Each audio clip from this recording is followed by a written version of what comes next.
El proceso de razonamiento aplica al fenómeno VNI. Este modesto ensayo pretende aportar claridad sobre la interpretación del fenómeno VNI desde una óptica puramente racional. El porqué de este trabajo es simple: en alguna oportunidad yo también he visto objetos en el cielo, y no eran precisamente aviones. Entonces sentí miedo. Nunca entendí a toda esa gente que dice, de los ovnis, que son naves tripuladas por seres buenos provenientes de otro planeta. Ni tampoco entendía a esos grupos de iluminados que pretenden comunicarse con los SET, esperando la venida de los hermanos mayores. Personalmente sentí un miedo medular cuando divisé cosas extrañas en el cielo.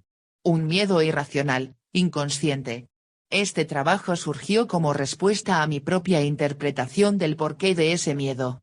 ¿Acaso hay algo que temer de los ovnis?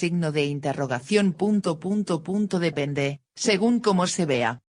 Mi inconsciente me decía que algo no cerraba en el hecho de que, si eran seres de otro planeta y venían de buena fe, entonces ¿por qué no aterrizaban y se presentaban? ¿Por qué será? ¿Será por algo bueno o algo malo? ¿Será porque esos seres vienen de buena fe o no tanto? Algo indudable es que se ven cosas en el cielo. Se han visto a través de toda la historia de la humanidad. Inclusive hay registros y testimonios bíblicos o religiosos al respecto. No está claro si esos fenómenos son naturales o tecnológicos. Y si fuesen fenómenos producto de la tecnología no se puede precisar el origen. No puede definirse si es tecnología terrestre o no. No tenemos pruebas fehacientes para afirmar una u otra posibilidad. Solo podemos conjeturar las hipótesis factibles basándonos en la razón. A eso nos remitiremos. Algunas consideraciones previas sobre el origen de los avistamientos de ovnis. Para comenzar a reflexionar sobre el tema, vamos a partir de las siguientes premisas que, por ser evidentes en sí mismas o ampliamente demostrables por la experiencia, tomaremos como válidas y verdaderas. 1. Debemos abordar el tema sin presupuestos, o sea, sin condicionamientos que influencien nuestro razonamiento. 2. En cuanto al tema, no sabemos la verdad en absoluto. 3. Existen evidencias filmadas sobre avistamientos de objetos desconocidos que sobrevuelan el cielo terrestre. 4. No está claro si esas filmaciones son auténticas o falsas. 5. El origen y explicación de esos avistamientos no fueron aclarados por ningún gobierno. 6. El público en general no posee acceso a evidencia alguna sobre el origen de tales avistamientos. 7. No existiendo nada en concreto que pruebe la existencia o inexistencia de seres espaciales, podemos trabajar basados en un razonamiento lógico, descartando aquellas posibilidades que, por ilógicas o improbables, no merezcan ser tenidas en cuenta. 8. El planeta Tierra sostiene un ecosistema de vida propio. 9. Los seres humanos son parte de ese ecosistema. 10. En tanto seres inteligentes, los humanos poseen leyes que posibilitan la vida en sociedad. 11. La transgresión a la ley por parte de alguna persona humana presupone la facultad de la sociedad o el Estado, al cual pertenece, para aplicar sanción al transgresor de la ley. 12. Determinadas transgresiones o delitos son interpretados por los seres humanos como universales: el asesinato, el secuestro, la irrupción en propiedad privada, el robo. 13. En la historia de la humanidad, es una constante que el acercamiento de dos culturas de diferente desarrollo tecnológico terminó siempre con el aniquilamiento de la cultura menos desarrollada. 14. Los estados nacionales poderosos, los que triunfaron en tales enfrentamientos, conocen bien esta lección de la historia. 15. Las probabilidades estadísticas de que existan en el universo otros planetas con vida inteligente son enormes. 16. Las probabilidades de que en el universo existan planetas con vida inteligente más adelantada tecnológicamente que nosotros, son, estadísticamente, enormes. 17. Los seres humanos pasamos a ser detectables en el universo a partir de la primera transmisión de radio y televisión, cuando las ondas emisoras cruzaron el éter desde la Tierra al espacio. Esto ocurrió poco más de medio siglo atrás. 18. Las grandes oleadas de ovnis se produjeron en la Tierra luego de comenzar la tecnología de las radiocomunicaciones. 19. La República Argentina fue el único país en la historia moderna que reconoció oficialmente la existencia de ovnis. El hecho ocurrió en la década del 60 cuando un objeto volador no identificado hizo saltar todos los magnetómetros y otros instrumentos científicos en una base de la Marina de Guerra Argentina en la Antártida. Comencemos con el viejo método de un pensador. Hay dos, y solo dos, posibilidades. 1. O los ovnis no existen. Y 2. O los ovnis sí existen. Vamos a razonar sobre la primera posibilidad. 1. Los ovnis no existen. Si supusiéramos como válido el hecho de que no existen seres ni ovnis, entonces el tema se agota en sí mismo. Quedaría por ver si el origen de tales fenómenos es humano o natural, pero eso ya es otra historia. El problema se plantearía más o menos así: no existen seres ni ovnis, el problema es de entre casa. Aún así, podríamos presuponer que, siendo tan concretas las pruebas de avistamientos de ovnis, deducimos que, al no ser los ovnis de origen o bien es un fenómeno natural, ilusiones ópticas, fenómenos meteorológicos, etc., o bien es un fenómeno no natural, tecnología humana secreta, trucos de filmación, etc. Pero cualquiera sea la causa, la explicación es totalmente racional y terrena. Y termina acá. Veamos ahora esas dos posibilidades. 1. A. Los ovnis no existen, lo que se ve es un fenómeno natural, espejismos, efectos de la luz sobre los equipos de filmación, ilusiones ópticas, fenómenos meteorológicos, fenómenos climáticos, meteoros, etc., etc. 1. B. Los ovnis no existen, lo que se ve es un fenómeno no natural, trucos de filmación, tecnología humana, proyectos secretos militares, basura espacial, armas secretas, vuelos espías, prototipos de aeronaves, etc., etc. En ambos casos la cuestión no redunda en fenómenos alienígenas. Punto final. Pasemos a la segunda posibilidad. 2. Los ovnis sí existen. Si los ovnis existen y son reales, entonces el problema se definiría más o menos así: cuidado, ¿hay realmente otro poder superior al poder de los gobiernos o sistemas económicos de la Tierra? De lo que se desprende la primera conclusión lógica basada en la historia y experiencia de la raza humana: el choque de nuestra civilización con otra cultura o civilización tecnológicamente superior, produciría la desaparición de la cultura menos desarrollada, o sea, la nuestra. Podríamos, a partir de la primera, inferir una segunda conclusión: si nuestra civilización o cultura está en peligro de desaparecer por el choque cultural, entonces los gobiernos o poderes de la Tierra detienen o, al menos, demoran tal encuentro. La inferioridad en el desarrollo tecnológico obligaría a los mandatarios humanos a una cautela extrema al respecto. Pues somos la cultura tecnológicamente menos desarrollada. Esta precaución se vería acentuada si consideramos que los siempre suponiendo que sí existan, jamás han dado muestras o actitudes claras de actos de buena fe.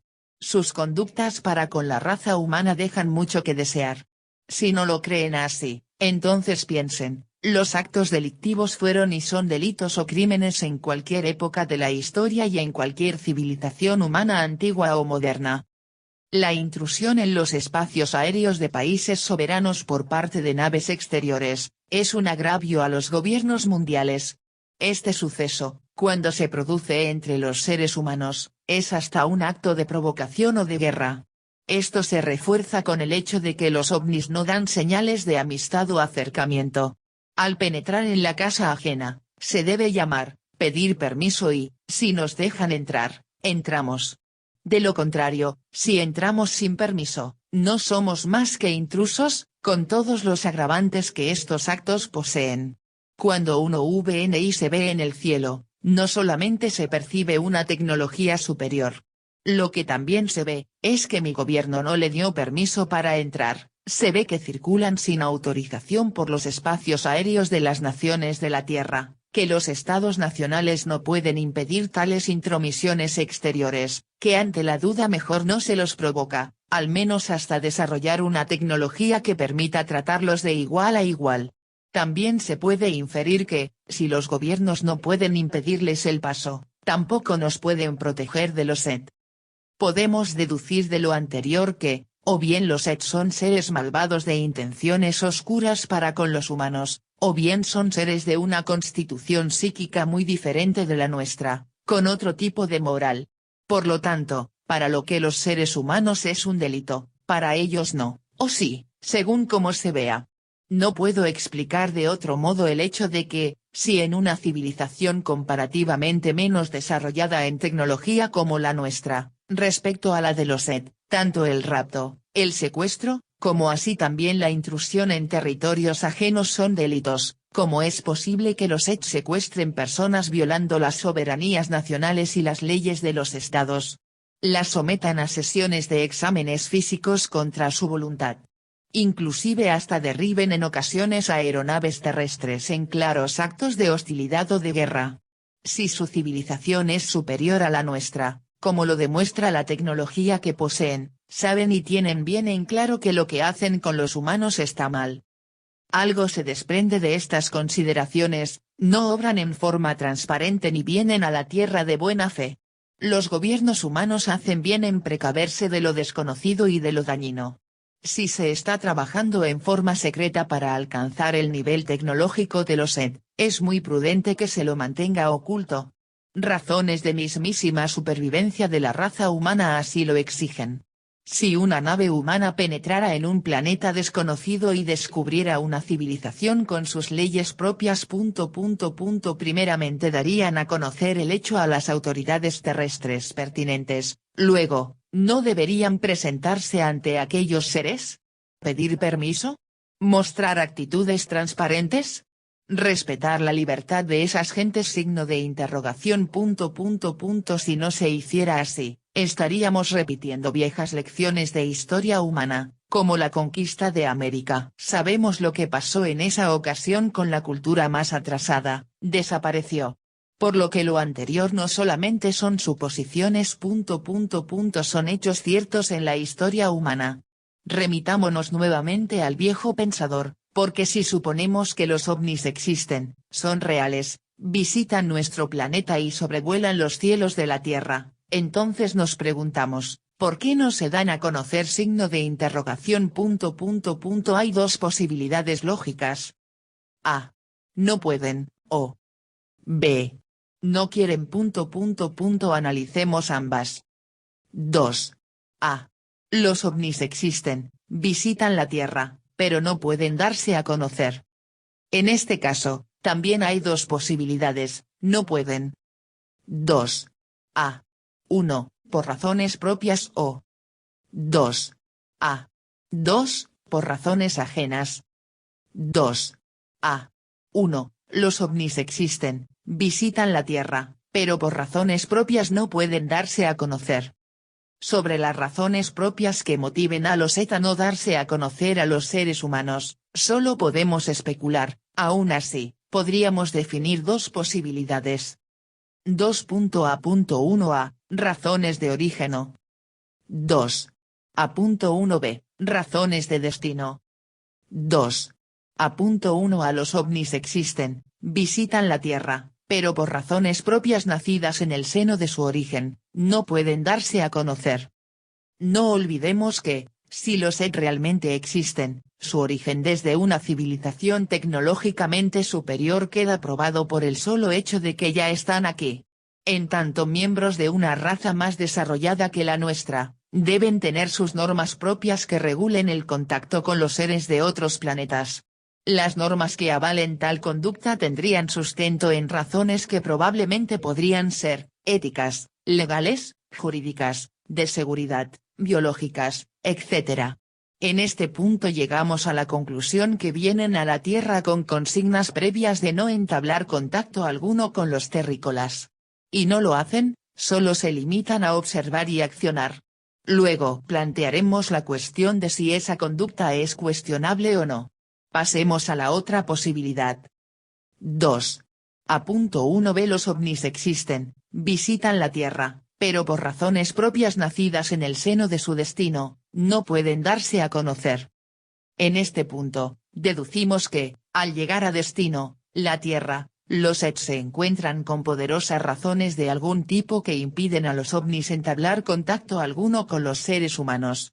Estas razones podrían ser, biológicas, de seguridad, prohibición de los gobiernos terrestres de entablar contacto alguno con los seres humanos, agresión hacia los ET de parte de los estados de la Tierra, daño o conmoción hacia los seres humanos producto de su presencia, etc.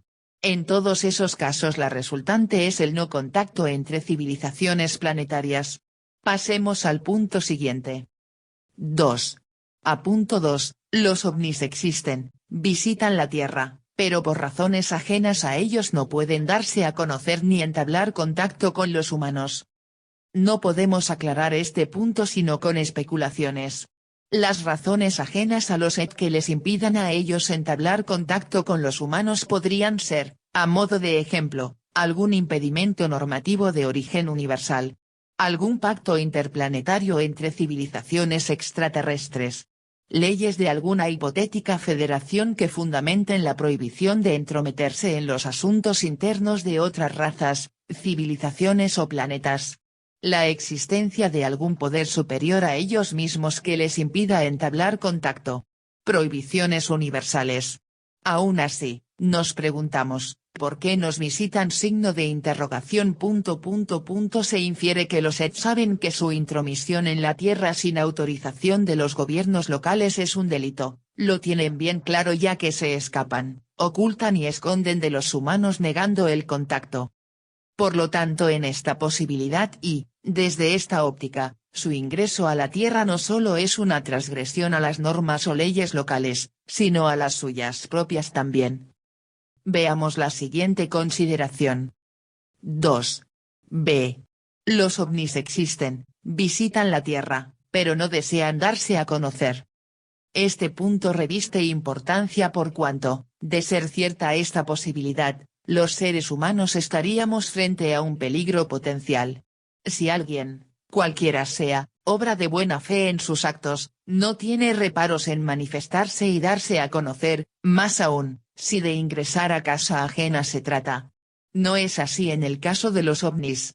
Sus incursiones furtivas por los cielos de la Tierra impresionan como un acto de espionaje descarado. Pero continúa surgiendo la pregunta, ¿por qué no desean darse a conocer? Muchas posibilidades pueden surgir a esta cuestión, pero la razón más probable que encontré, después de descartar lo ilógico, lo improbable, lo fantasioso y lo místico, es, nos tienen miedo. Signo de interrogación abierta. Miedo a nosotros. Signo de interrogación.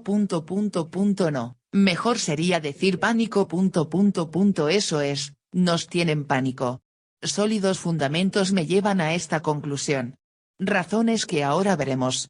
Si esto llegara a verificarse como válido, entonces se desprendería una segunda posibilidad aún más temeraria. Existe posibilidad concreta de un conflicto armado con los ET, por lo tanto, ante el desnivel tecnológico, la raza humana estaría en peligro de extinción ante un ataque alienígena. Luego, surge la contrapartida, los seres humanos no son tontos y de la misma manera que cualquiera que piense un poco puede llegar a esta conclusión, los más altos niveles de poder mundial ya lo habrían hecho mucho antes.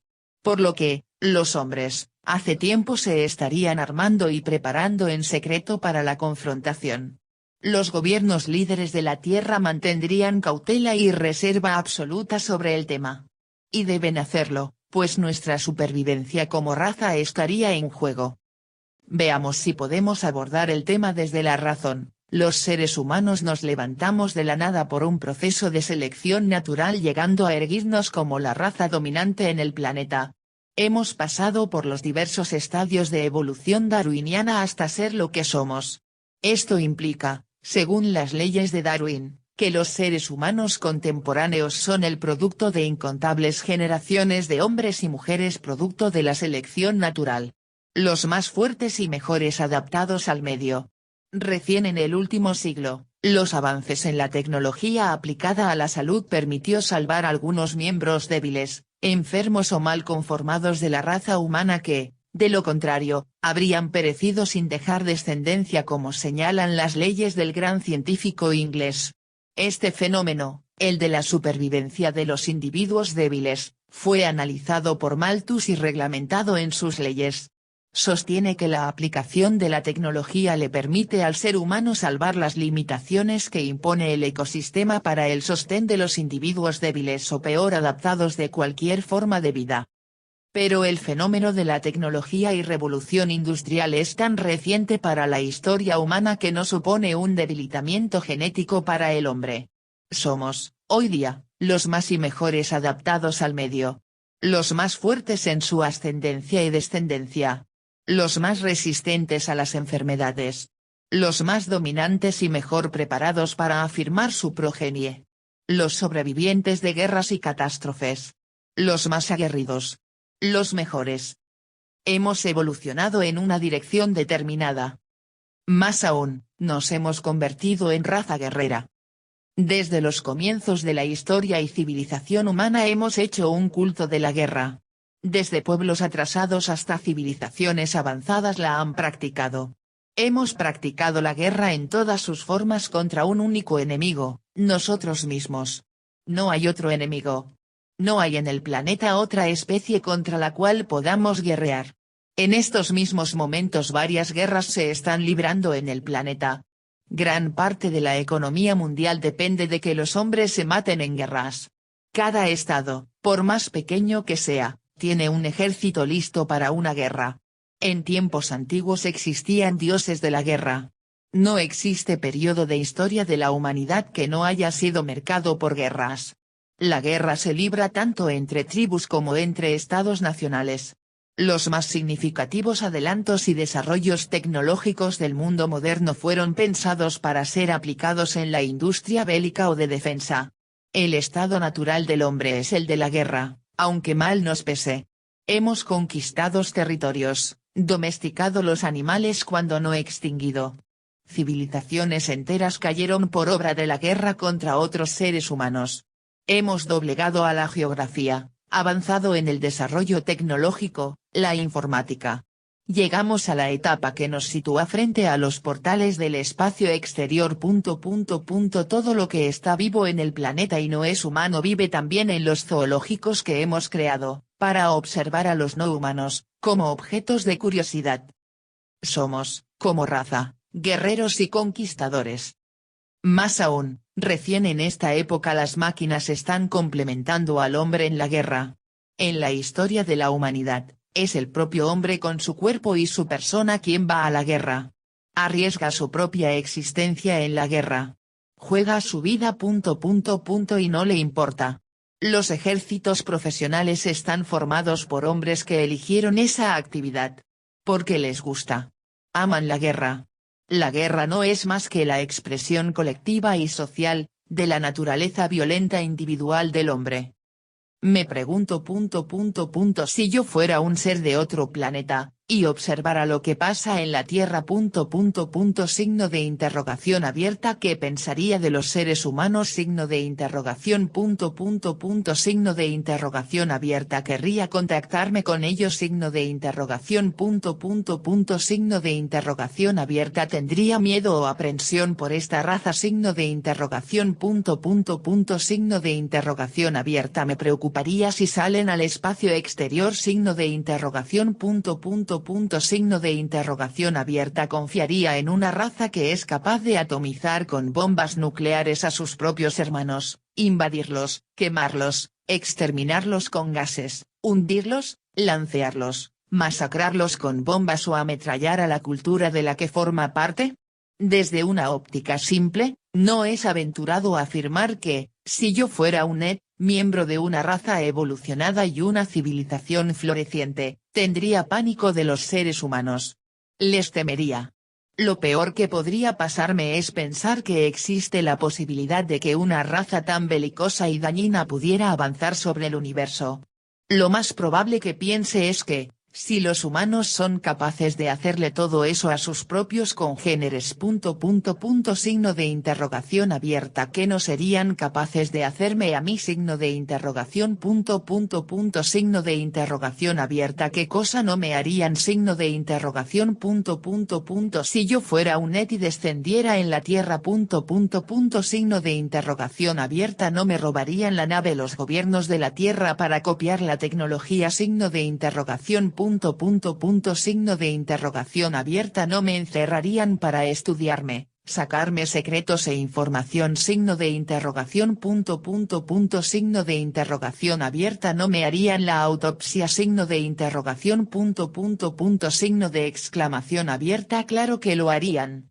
Teniendo en cuenta eso, tendría una cautela y aprensión extrema hacia los humanos, evitaría todo contacto con ellos. Luego, los estudiaría, espiaría, me metería furtivamente en sus territorios para obtener información, secuestraría algunos ejemplares humanos para estudiarlos, sabiendo que lo que hago está mal, pero es algo que necesito hacer para saber más de esta raza tan peligrosa.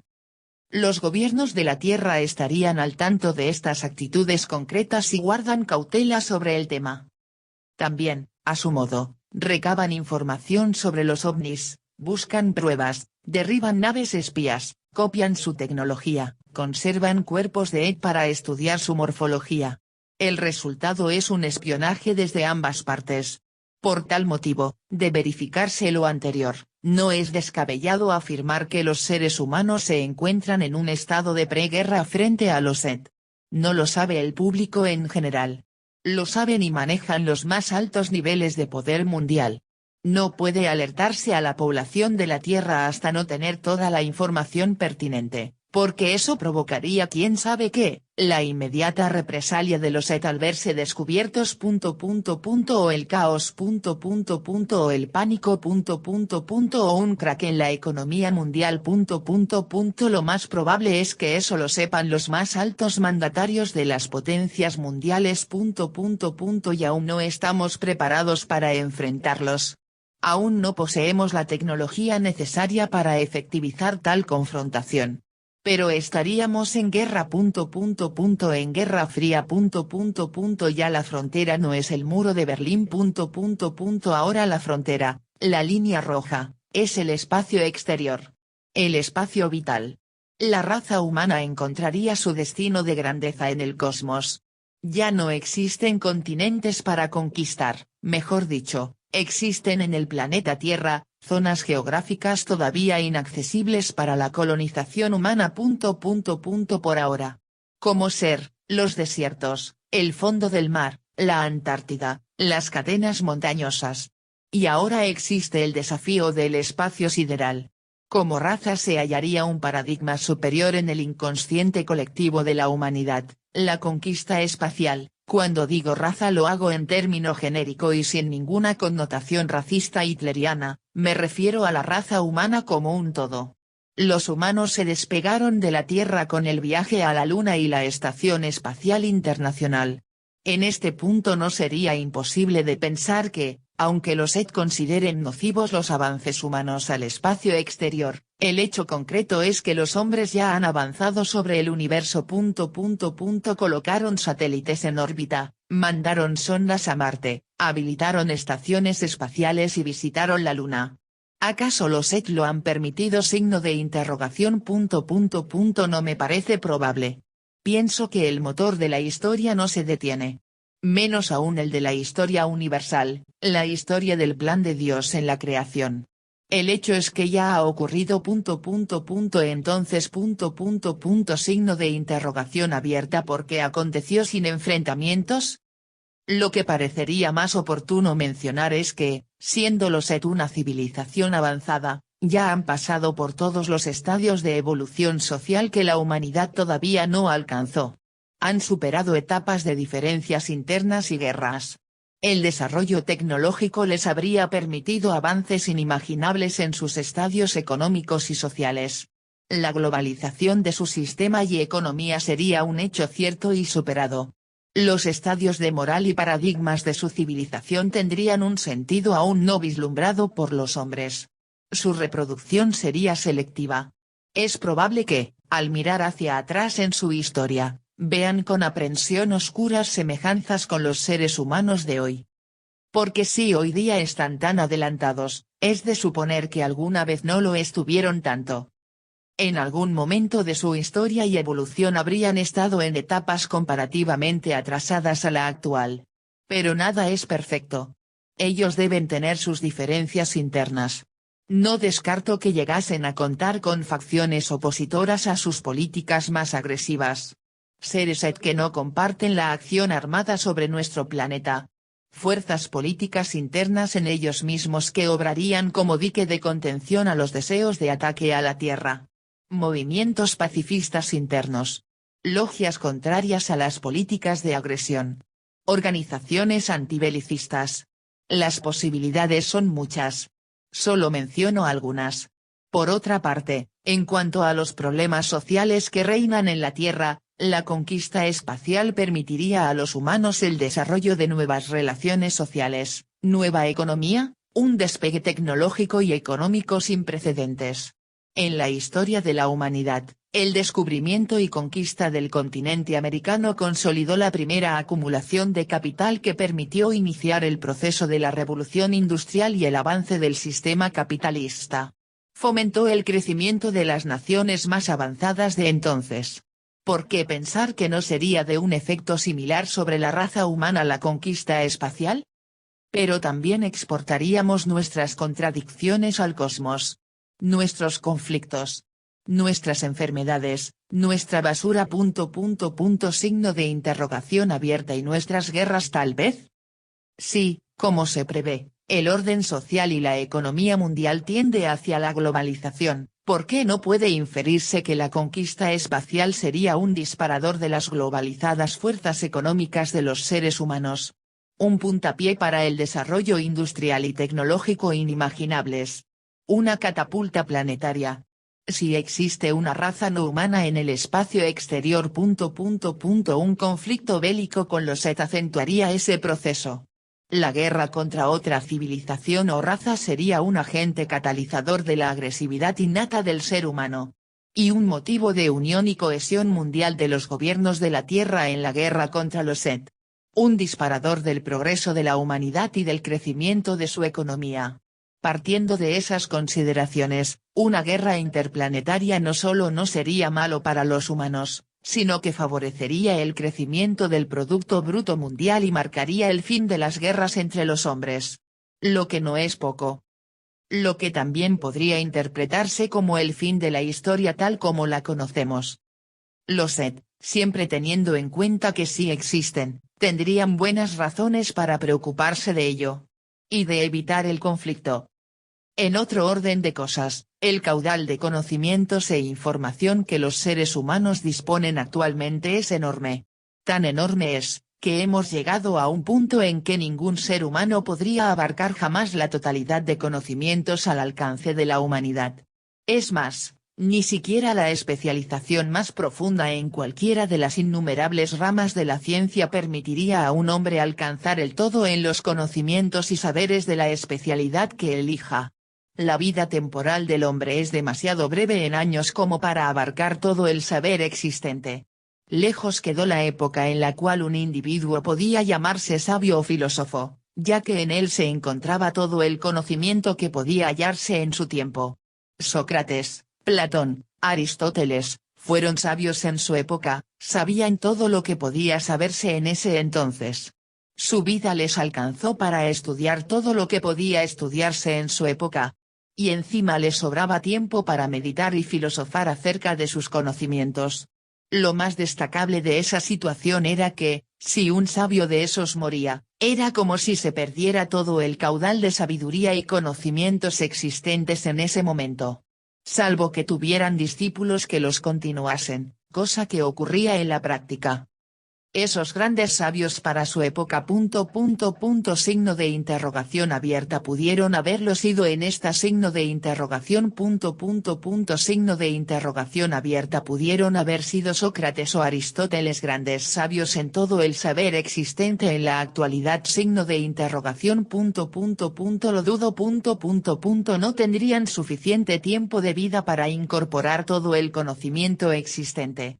Se deduce que en este momento histórico, la muerte de cualquier eminencia científica no provoca la amenaza de la desaparición de sus saberes.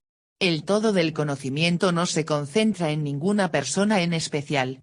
Más bien se ramifica en todos los estratos de la sociedad. Hago una comparación con la raíz de un árbol añoso.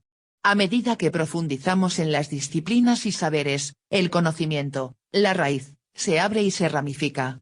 En esta época un hombre no puede abarcar más que las últimas ramificaciones del árbol del conocimiento. El todo escapa a sus posibilidades físicas y temporales.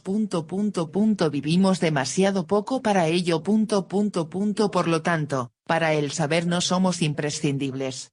Podemos morir siendo el especialista más destacado de nuestra profesión, que al instante nuestro trabajo tendrá un nuevo reemplazante, y se continuará igual o mejor en la generación siguiente, aún más actualizada que la nuestra.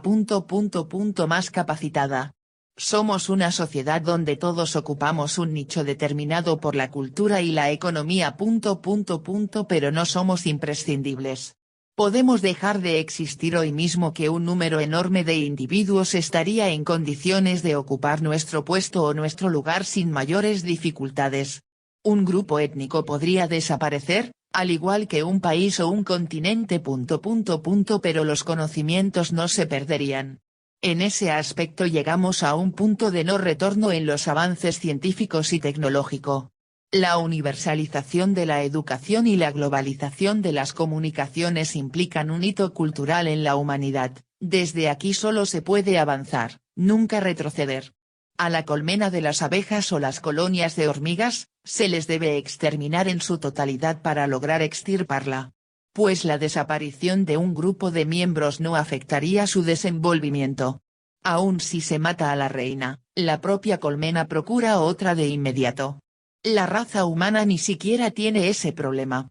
No hay reinas reproductoras en la raza humana. La reproducción parte del seno mismo de la sociedad en cada uno de sus miembros. Para una raza la raza humana es un peligro potencial en sí misma. Para anularla debería exterminársela por completo, pues de lo contrario, por más pequeño que sea el grupo sobreviviente seguiría reproduciéndose. A la vez que no dejaría de contar con la sucesión de caudal de información y saberes disponibles en la actualidad. De concretarse una guerra contra la humanidad, los deberían encararla con el objetivo de destrucción total. De lo contrario no produciría la anulación de la amenaza. Más bien la potenciaría en el tiempo. Los seres humanos aprenden mucho de las guerras, tanto si ganan como si pierden. El rencor y resentimiento contra los después de una guerra contra ellos, no haría más que acentuar el peligro que se cerniría sobre los luego de que los humanos alcancen su mismo nivel tecnológico. Una guerra de los hombres contra los poseyendo los seres humanos naves ovnis y su misma tecnología, haría que los que estuvieran en peligro de extinción fuesen los alienígenas. Y de que terminen algunos ejemplares en los zoológicos terrestres como curiosidad. De ser verdad que en la famosa área secreta de Estados Unidos se está copiando tecnología debe mantenérselo en absoluto secreto, sobre todo a la prensa amarillista. Los hombres deben prepararse primero para defender el planeta de los seres que entran sin permiso en la Tierra. Antes de dar la voz de alarma, debemos estar en condiciones de soportar el embate, primero, y de contraatacarlos, invadirlos y destruirlos, luego. Vamos a sintetizar las posibilidades que se manejaron en este ensayo. 1. Los ovnis no existen. A. Es un fenómeno natural. B. Es un fenómeno no natural. 2. Los ovnis sí existen. A. No pueden darse a conocer. 1. Razones propias. A. De origen. B. De destino. 2. Razones ajenas. B. No desean darse a conocer. Dentro de esta posibilidad mostramos los ítems más relevantes. 1. Evolución humana proclive a la guerra. 2. Posibilidad de choque de culturas. 3. Miedo o aprensión de los Sith hacia los seres humanos. 4. No reconocimiento de los gobiernos de avistamientos. 5. Globalización de los sistemas económicos mundiales. 6. Desarrollo tecnológico terrestre. 7. Sociedad colmena humana. 8. Posibilidad de expansión humana al espacio exterior. 9. Potencial peligro para los Sith. 10. Unión humana frente a una guerra contra los Sith. 11. Probable destrucción de los Sith. Conclusiones. No hay conclusiones. Solo se plantearon las hipótesis que la razón me dictó como probables. Al no tener acceso a la información real, solo pudimos razonar para arribar a un número limitado de probabilidades. Un gran filósofo afirmaba que, aunque él creyera o no en Dios, su existencia no podía demostrarse en forma científica. En el caso de los Sith sucede algo parecido. Con los elementos disponibles no puede probarse la existencia o inexistencia de ovnis. Aún así, la posibilidad de que el último punto que se analizó pudiera ser el real, es de tal relevancia y gravedad que hace necesario considerarlo seriamente para prevenirse. Yo no deseo que me vengan a liberar seres de otro planeta. Ni soportaría la idea de que me vengan a invadir. Solo desearía acceder a la tecnología que me permitiera a mí, ser humano, protegerme de ellos. Si el conflicto armado es inevitable, la propia existencia de la raza humana exige avanzarlos y destruirlos primero.